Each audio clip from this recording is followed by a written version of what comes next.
full-fledged oil-producing nation. But how much do you know about this valuable yet finite resource? On our radio program, Guyana's Oil and You, we strike at the heart of every issue with informed views and credible data. The time is now for you to arm yourself with insightful knowledge on your oil wealth.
I'm your hostess, senior journalist at Kaieteur News, Kiana Wilberg, and tonight we will be discussing several matters that are pertinent to our oil and gas industry. Here to help me carry on that discussion this evening is Mr. Arthur Deakin. He's no stranger to our program, and he's also the co-director of energy practice at America's Market Intelligence. Mr. Deakin, welcome to the program for 2022 and Happy New Year. Happy New Year. Thank you for having me again. It's great to be here. Thank you so much, sir. So without further ado, we'll jump right into our discussion tonight. And to start things off, I want to take a look at your last piece on the Guyana oil industry, where you examined the Natural Resource Fund bill at the time, as well as the local content bill at the time. Both have been passed since then.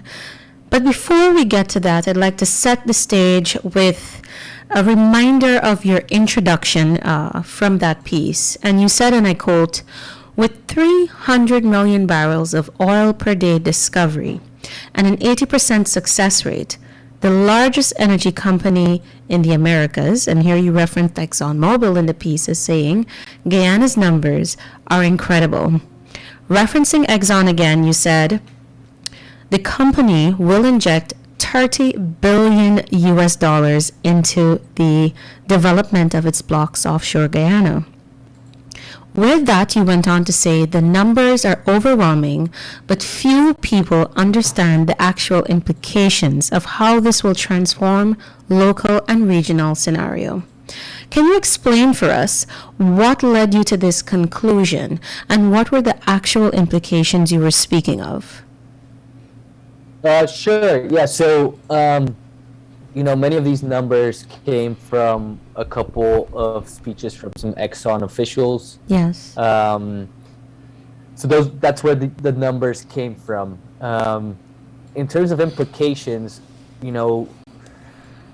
I think it's hard for people to understand how much oil has been found offshore Guyana and how successful the drilling campaign has been in the Starbuck block. this is the case that we're seeing in Suriname, a neighbor. People don't really fathom what's going on. Of course, Suriname is way less developed in terms of its exploration production, in terms of resources. But it seems like the mentality, given COVID, given the tough times that people have been going through, that people are not looking ahead at what this can bring. And the implications of it is not only the transformation of everything related to the energy sector. I think that's pretty given. All the contracting services around that and all the money that's going to come into the energy sector in specific. But I'm talking about everything else around it. The infrastructure, the roads, the bridges, the new hotels, new banks coming in. And then we're also looking at the exportation. Well, I believe that there's a possibility of Guyana becoming an export hub for gas, similar with Suriname, who's found a lot of gas in Block 52. And that has major implications for the region as a whole. And I think we'll talk about Brazil a little bit later. But Yes. I'll explain how Suriname's gas, Guyana's gas and energy can help Brazil, which is a major economy, the largest economy in the region. Excellent. Thank you for that introduction. You're setting the tone for our discussion this evening. With that, I'd like to turn your attention, sir, to the local content legislation that was passed and came into effect on December 30th, 2021. I'd like to ask you, sir, first of all, what are your thoughts on the major pros as well as the major cons of this law? Yeah.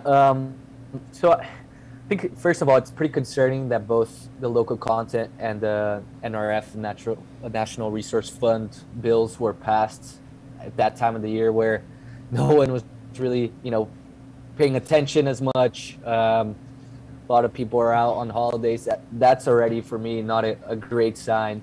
But in any case, I think there is a lot of benefits or positives from the local content. So you got to give credit where it's due. They reduced the provisions, the categories that companies have to comply with.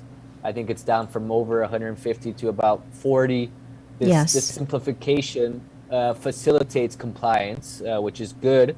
We also saw the threshold lower significantly, especially for skilled labor. We kept the threshold high for unskilled labor, skilled security services, pest control, and that's a good thing. I think there was more clarity about fronting companies and making it more complicated for that process to happen, which is good for local companies. There's got to be 51% voting rights owned by Guyanese people. 75% of the executive and senior management positions have to be held by Guyanese people. Yes. There's also a local content register that shows who can be employed and what companies can be employed and what they do. So those are all good things. Now, looking at the downside of it all, I think the insurance requirement's still way too high. 90% of it has to come from local insurance companies. There's no capacity in the local market to cover these energy risks. So fronting in the insurance meaning of the word will actually be used here, where companies, essentially local insurance companies, just issue the policy on their paper, but the risk is being covered by offshore insurance companies. So that's most definitely going to happen there. I think there's a couple other thresholds that are a bit high. There's seismic work is, I think, 75%. And the time frame is very short. It gives them till the end of the year to comply. So I think the bill has a lot of improvements, but there's also some vagueness about, does this apply to all the companies? Is it 1 year from when the project was sanctioned? Is it 1 year for everyone? There's not that much clarity. Same with the insurance requirement. There's not clarity if it's 90% of the risks have to go through a local company or 90% of the risks have to be retained by a local company. So even though it's improved and it's more realistic and in line with other targets, I think if thresholds were even lower, and of course you got to find the right balance, then it's more likely that international companies will establish deeper partnerships with local companies rather than use them as a front. So that's my point of concern. And I think the last thing is just the local content plans have to be approved by the local content secretariat, right, which is appointed by the Minister of Natural Resources. And this creates some political involvement, which is not good. It can be used as blackmail in the approval of the plans. So it's important to have a separation between the legislation and political influences. And I think I recommended this in the piece. You got to have an independent institution, a multilateral institution with, of course, local content experience to approve the local content plans, not someone that is handpicked by the Minister of Natural Resources. So those are my thoughts. Mr. Deacon, if I can just paraphrase what you noted earlier, particularly about the targets set in the local content legislation for insurance, the provision of insurance by our locals. You are saying essentially that the target is so high that it can create some sort of backdoor opportunity for there to be front companies, since the extent of the risk that is needed for the sector, the majority of it would have to be taken on board by international actors. Is that correct? Correct. So fronting is something that happens all over insurance. It's a common way of doing business. But the problem is when fronting is happening all the time, you want some local insurance companies to retain at least a decent part of the risk. You want them to have experience handling these risks and not just offloading it to international insurers. So, it's finding a balance between what can the local insurance companies actually comply with, because at this point there's not much experience with covering energy policy, but at the same time you got to find you got to implement a threshold that includes participation by the local companies. At this point I think it's too high, and it's going to lead to a lot of fronting, as I mentioned. Thank you for that, sir. I'd like to switch the gear of the conversation a bit towards the direction of the Natural Resource Fund legislation, which locally and in other quarters has come in for a bit of criticism. And you yourself, you've written about some of the pitfalls that you believe the Natural Resource Fund law does feature. And I'd like to get into some of that, but I'd allow you to take the floor now to explain what are some of your major concerns with this legislation that you can see fall into the categories of the good, the bad, and the troubling. Yeah. So I think in terms of the good, there was a simplification as there was in the local content bill about how the money is going to be drawn down from the funds. Yes. I think that clarity is very important, and it makes it easy to follow. The fund still has several different bodies, accountability bodies, that are going to be part of this process. So that's always good. But the problem is that the members of most of these bodies, the members of both I think the board of directors, and there's the Public Accountability Committee too, they're going to be appointed by the president at his discretion. And from what I saw, there's no clear confirmation process. There's no approval from the legislature. So it gives the president way too much power. And I think the previous NRF gave too much power to the Minister of Finance, and that simply has been transferred to the president. So that is concerning to me. I think to ensure proper accountability, the members of these different bodies have to be appointed by non-political institutions. You can have a political appointee. I'm not saying that it has to be all private sector, all independent organizations, but it's got to be a mix. When it's only the president appointing these people, the bill just naturally moves towards less oversight. instead of having more oversight, right? So I think that's probably my main concern there. And then the last part is about the funds being drawn down too quickly. I understand that Guyana wants to take advantage of these funds, and I think the people and the country should benefit from it. But you also got to think about it in terms of sustainable development of the economy. And I think what I saw was 100% of the first $500 million in the fund can be drawn down. And that applies to this year. So there was, I think, 534 million at the end of 2021 in the funds. Essentially, they're going to drain all of the funds for this year. So that, that's not a good precedence to set when the idea for these funds is to build wealth for future generations. So, I understand that you got to develop now, and you want to set the infrastructure and give back to the people. But the problem with this is that you risk overheating the economy, and you also risk, not saving enough for the future. Do you think there is perhaps a disregard for the importance of saving for the future, providing an example to the people or setting a precedent, as you said, of the government's intention to save for future generations? Now, do you think that we are setting a dangerous precedent with our avoidance to start saving for the future now, and by drawing down almost all of the money now to just pump into the economy?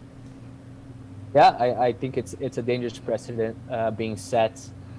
We know that politicians usually think in short term, in terms of the next election, and the PPP administration, understandably so, they don't want to come to the next election with nothing to show, nothing tangible, all of this money coming in, all this oil being discovered, and the lifestyle, the quality of life not being improved.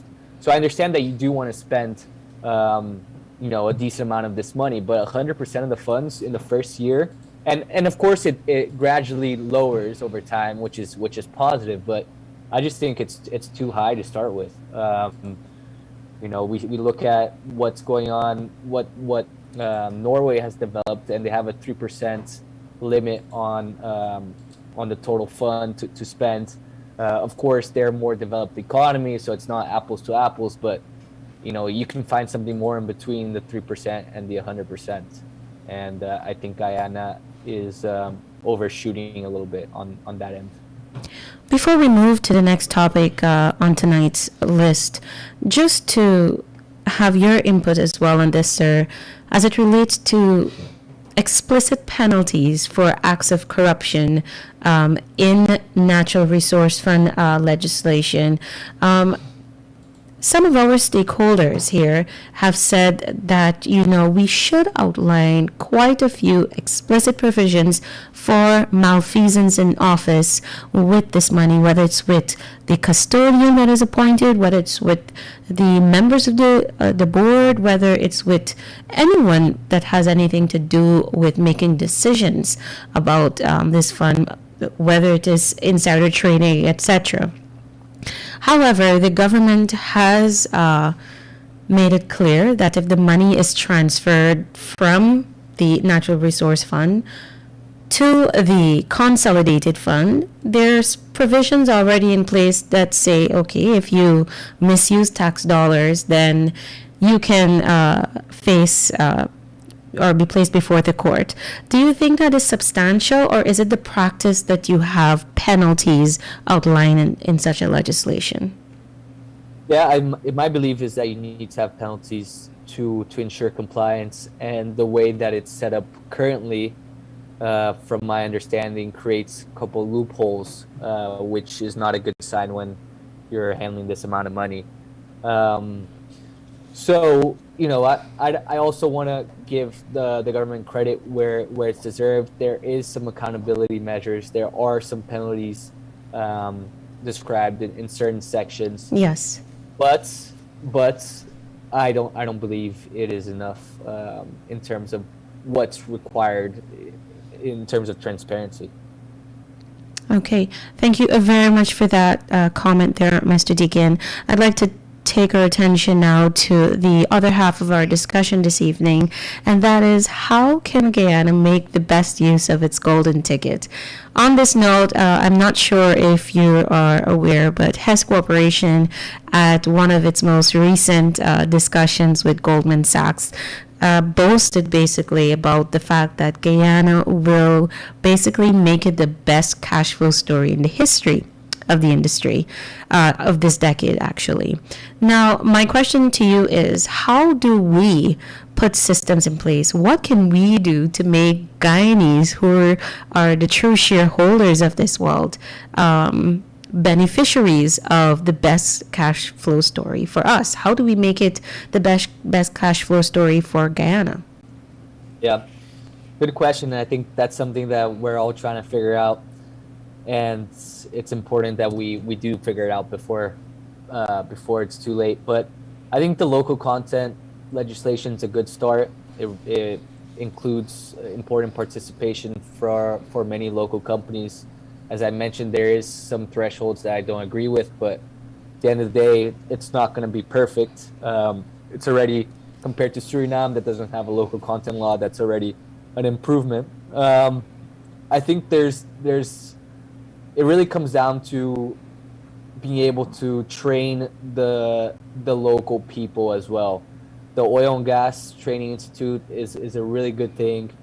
I think getting the Guyanese people to have the technical capabilities to perform these highly skilled jobs is where they're going to be able to build wealth in a multi-generation panorama, and that's what really matters. I mean, unskilled labor is good, but it's not what's going to set your family up for the future. So education is really important. Regulation, like local content, is very important. NRF, of course, is part of that regulation. The money has to be managed transparently. We've seen in so many different examples with Venezuela, Iran, etc., how that money can be mismanaged very easily and very quickly and lead to a pretty disastrous situation. So, I see it in the regulatory framework, and then from the ground up in terms of grassroots education opportunities, combining those two is how you can have a sustainable development for the people. Indeed. Thank you very much for that, sir. Now, on another important note, Guyana and Brazil are actually set to strengthen their bilateral relations with a visit from the head of state of Brazil happening in the month end. With this, I'd like to ask you, and you are a native of Brazil, what are some of the key lessons that we ought to pay attention to from our South American partner? Yeah, I'm actually in Brazil right now, so very relevant question. Yes. So I think, I actually have quite a lot to say about it. I think in general, the cooperation is really good. Just quickly as a background, Guyana, for people that don't know, borders the northern Brazilian states of Amapá and Roraima. And those are actually one of the poorest states in the country, probably two of the top 5 poorest states, and they don't have much of an economy. There's gold, there's some soy, some rice, but a lot of it revolves around the government. I think 50% of Roraima's GDP is tied to public administration. So I think what Brazil is really looking for is energy security, and Roraima, they have relied on power from Venezuela, imported power from Venezuela. And when that hasn't come through, which we've seen in the past couple of years, they rely on thermal power plants, which are very costly. So I think what Bolsonaro wants to get out of this trip is a connection between Guyana's gas and Roraima and Amapá's grids. So Roraima is actually not connected to the national grid. It's the only states that's not connected. So energy security is something that they're lacking. Um, so that is something that Bolsonaro is going to look for in this trip. One thing that I like to mention is also that it's election year in Brazil, and the Yes. northern states usually vote for the leftist party, which is not Bolsonaro's party. So I'm sure he wants to deliver something tangible to those people in election year. And then Guyana, I think what they want to get out is just increased trade, increased cooperation. There's been mentions, as I'm sure you've seen, about increasing rice exports, bauxite exports. I think I've seen figures that Brazil and has a large trade surplus with Guyana. So I'm sure Guyana wants to even that out a little bit more and start exporting more of its rice to the north of Brazil, more of its bauxite, and of course, eventually gas, which I think is where it can make the most money. Excellent. Thank you there. Now, Brazil, as we know, it has been quite the player with Petrobras in the oil and gas industry. And there are talks that Guyana should pursue a national oil company, and for the next bid round, have such a company participate and have a seat at the table for Guyanese shareholders, Guyanese stakeholders. What are your thoughts on Guyana pursuing a national oil company, drawing from the lessons of Brazil? Yeah, it's a good question, and I've given this some thought. I personally don't love national oil companies. I think they're tools for politicians, and it usually ends up with a good amount of mismanagement, with some corruption. We've seen it a lot in Brazil with Lava Jato, where basically Petrobras was used as a tool for politicians to make money illegally. So I'm not a huge proponent of a national oil company. At the same time, I understand the desire to have a local company representing you in these energy developments, but I don't really see a scenario where Guyana can create such an oil company that has all the resources, all the capabilities to do a really good job, just because it doesn't have the experience, the precedent in managing energy. So I think to just kind of impromptu create an oil company can lead to lots of problems. So I'm not in favor of it, but that's just my view. Thank you. And now to close our program, sir. Guyana Stabroek Block appears to be the gift that keeps on giving with its discoveries. Only the beginning of this year, very early on, we had 2 discoveries announced. What are your thoughts on how we can make the best of this golden ticket, and what are some trends we ought to pay attention to for 2022? Yeah, I think, I've touched on a good amount of these points throughout, but I believe that this year is going to be the year of largest growth for Guyana since 2019. That's what the projections are showing. That's what it feels like.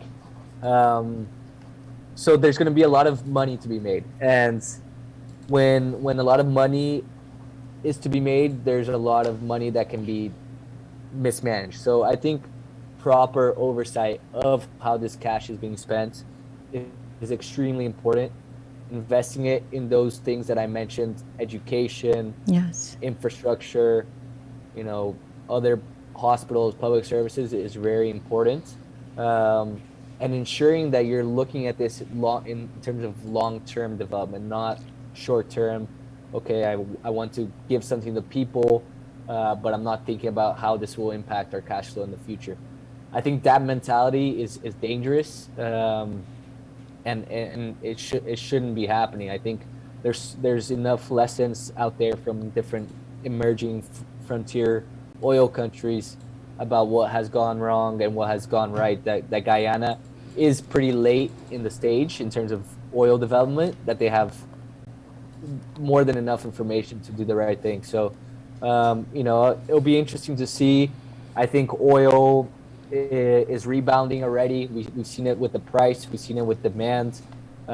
It's still giving pretty large returns, more than renewable energy, and that is concerning for the energy transition, because it's going to slow down the development of low carbon solutions. But at the same time, we are still dependent on oil as a global economy, and we're not ready to decrease our use of it substantially. So better to use lighter crude, where people can actually the local community can actually develop benefit from, like in Guyana, than develop in Russia or develop in Saudi Arabia, for example. So I think there's it's two sides of the story, but it's going to be a promising year for Guyana. Thank you very much for ending on that note, sir. And I'd like to thank you for taking the time to be part of Guyana's Oil and You, our first program actually for the year. So I do wish you all the best in Brazil, and we look forward to engaging you in future discussions on Guyana's Oil and You. Thank you very much for having me. Always a pleasure. Okay, bye-bye. To our viewers, wherever you may be, thank you for joining us, and do continue to stay safe.